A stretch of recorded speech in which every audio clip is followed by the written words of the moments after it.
I think so, especially the catch and shoot players, when they come out of the screen, sometimes we got two guys challenging the shot. And, when the big guys challenge the shot, that give their big guys, straight line to offensive rebounds. So we need to be more consistent with that and try to get our bigs to big guys. And, for our guards, we need to contest those shots better so the big guys doesn't contest them too. So.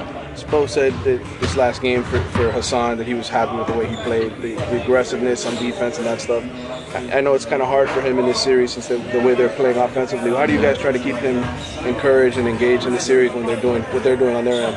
I think so. He understands, that his moments they're gonna come, and it's a tough mismatch because they're playing with stretch force all the time. But I don't know if Embiid gonna come back. We're gonna need Hassan.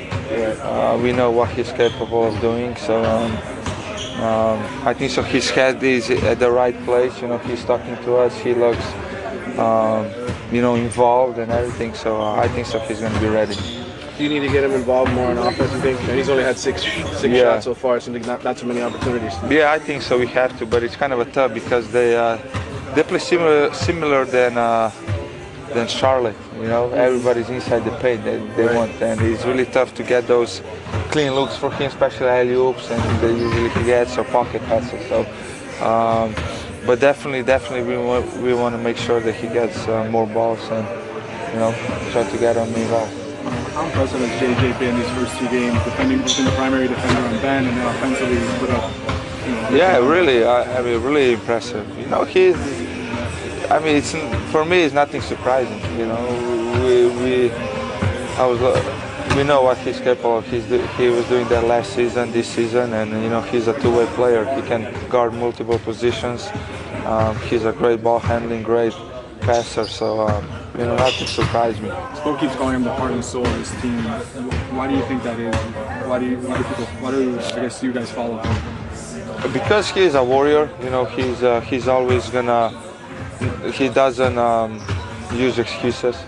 He can do everything what it takes to win, and that's why he's such a great leader, great captain, and everybody's following him. Great person to be around, funny guy, and he got everything what it takes. I know he had 18 points in game 2 and didn't miss a shot.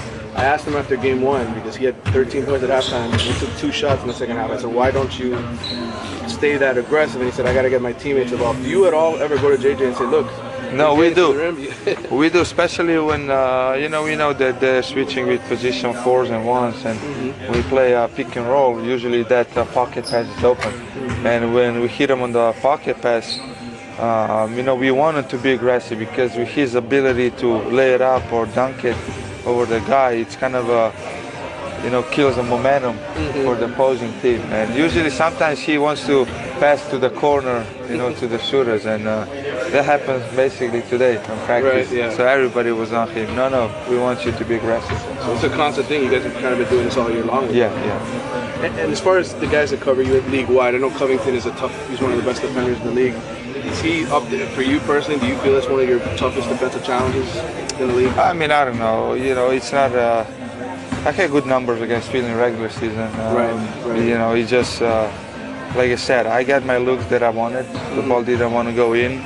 Last game I only played 25 minutes, and it's. I mean, of course, he has something to do it. Of course, not only him, the whole Philly team. Right. They're really long, disruptive. They get a lot of deflections, and it's not easy to play against them guys. I'm gonna say you guys went from 4 deflections in the first game to 27 in the second. How important is that to this defense and the way you play against them? It's really important because the first game our coverage was a little bit different. Stay off Simmons and try to stunt to those shooters, and he was. I would love to have this, that nobody pressure me and you have all day and passing the ball on this. And, we changed that. We were much aggressive, and you can see it, 27 deflections. We still want that number to go higher, over 30. But, yeah. Goran, they started dialing up their pick and roll defense on you in the second half of that game, a lot more blitzes. Yeah, not only me, DOA too, yeah. Yeah, but you seen that all year. Yeah. But what they did in the second half, are you expecting a little bit more of that? Yeah. I mean, yeah, of course. You know, they want to take the ball out of me and D-Wade's hands, and I think so. We're ready. You know, a lot of teams, they're blitzing us through the whole season. We just need to work as a unit together. You know, so the guy pulls behind us, and when you have two guys on you, you just pass it, and then you play the percentages. You know, it's less guys on the weak side, and try to make the right play for the open shot. If the pocket pass to the roll guy isn't open and they blitz you like that, what's your safety valve? Like I said, the guy who's pulling over, the guy who needs to come. Basically, you know, if you play in the 45 and you go baseline, the guy from the middle of the court needs to pull over, so you have the outlet, you know, to pass the ball out.